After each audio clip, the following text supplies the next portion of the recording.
మొత్తం ఆంధ్ర ప్రజానీకాన్ని, తెలంగాణ ప్రజానీకాన్ని దీన్ని మెప్పించే విధంగా ఉండాలని ఇందులో పాల్గొన్నటువంటి నటీనట వర్గం, హీరో గారు, హీరోయిన్ గారు, వారితో పాటు పాల్గొన్నటువంటి నటీనట వర్గం, సాంకేతిక వర్గం, ప్రొడ్యూసర్, డైరెక్టర్, ప్రతి ఒక్కరు కూడా దీనికో విశేషమైన కృషి చేసినట్టుగా తెలుస్తా ఉంది.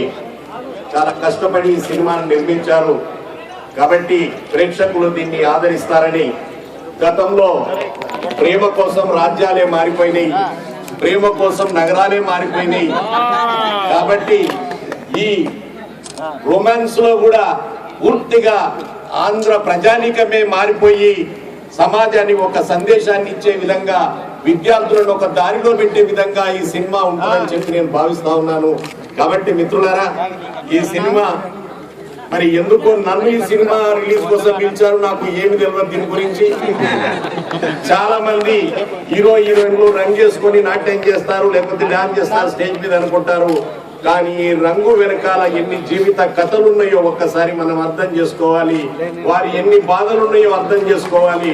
చిన్న చిన్న పాత్రలు దొరకక ఈ రోజు హీరోయిన్లు అవుతామని వచ్చిన వాళ్ళు, పాత్రలు దొరకక ఎన్ని ఆవేదనలు పడుతున్నారో, ఎన్ని కష్టాలకు గురవుతున్నారో మనం చూస్తా ఉన్నాం.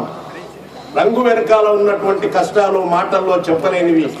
గుడిసెల్లో జీవితాలు గడుపుతున్నటువంటి ఎంతో మంది ఈ రోజు పనిచేస్తున్నటువంటి జూనియర్ ఆర్టిస్టులు ఉన్నారు.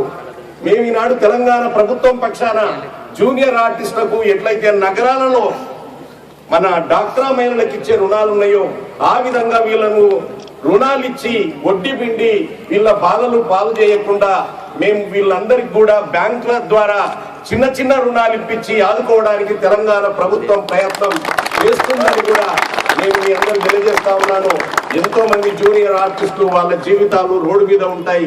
మనం హైదరాబాద్ నగరం ప్రేమ్ నగర్కి పోతే లేదా కృష్ణానగర్కి పోతే రోడ్డు మీద వీరి జీవితాలు కనబడుతూ ఉంటాయి. అందుకే నేను తెలంగాణ ప్రాంతంలో అనేక మంది నిర్మాతలు ఉన్నారు రెడీగా.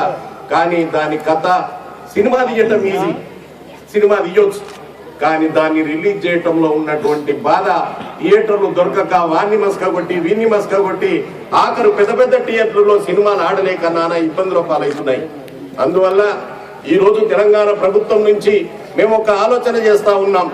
కొన్ని థియేటర్లు ప్రభుత్వం తన దగ్గరనే పెట్టుకొని చిన్న నిర్మాతలు ఎక్కడ సినిమా తీసినా వారి థియేటర్ అప్పచెప్పే విధంగా ఒక ఆలోచన జరుగుతూ ఉన్నది. కాబట్టి నేను మీ అందరికీ విజ్ఞప్తి చేస్తా ఉన్నాను, రాబోయే రోజుల్లో తెలంగాణ ప్రభుత్వం 200,000 ఎకరాల లోపల ఒక సినిమా నగరాన్ని నిర్మించబోతా ఉంది.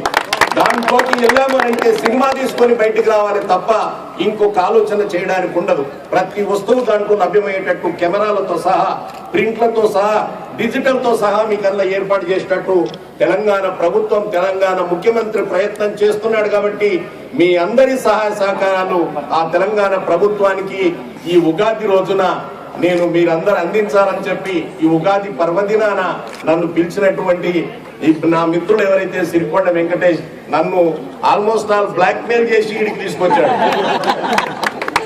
ఈడికి తెచ్చినందుకు నిజంగా నేను సంతోషపడతా ఉన్నా. నాకు సినిమా వాళ్ళతో పరిచయం ఎప్పుడు లేదు, ఇది మొదటిసారి. ఈడికి వచ్చినాక తెలిసింది అనేక మంది మిత్రులు నాకు సినిమా వాళ్ళు ఇక్కడే ఉన్నారు, కానీ వాళ్ళు ఎన్నడూ చెప్పలేదు మేము సినిమా రంగంలో ఉన్నామని. కాబట్టి చాలా సంతోషం మిత్రులారా. మిమ్మల్ని అందరినీ కూడా కలుసుకునే అవకాశం నాకు కలిగినందుకు రాబోయే రోజుల్లో తప్పకుండా మనకు మంచి రోజులు వస్తాయి. ఇక్కడ తెలంగాణ ప్రాంతంలో ఆంధ్ర ప్రాంతం అని లేకుండా ఒక రంగానికి మంచి కథలు అందించినటువంటి వారు నేను మీకు అందరికీ విజ్ఞప్తి చేస్తా ఉన్నాను. ఎవరు కూడా మేము ఆంధ్ర రాయలసీమ ప్రాంతం వారి తెలంగాణలో ఫీల్ కావాల్సిన అవసరం లేదు. మేము ఎవరికీ వ్యతిరేకం కాదు.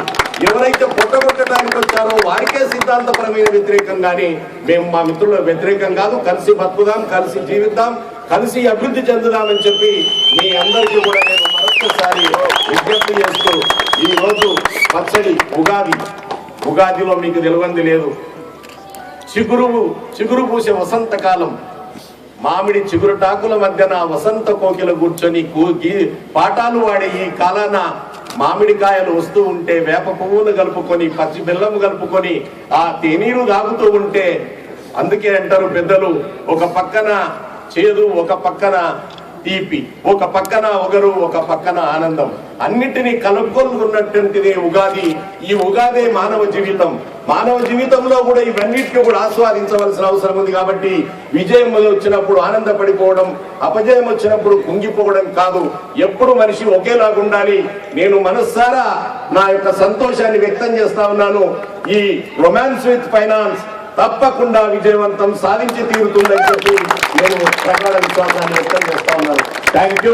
జై తెలంగాణ.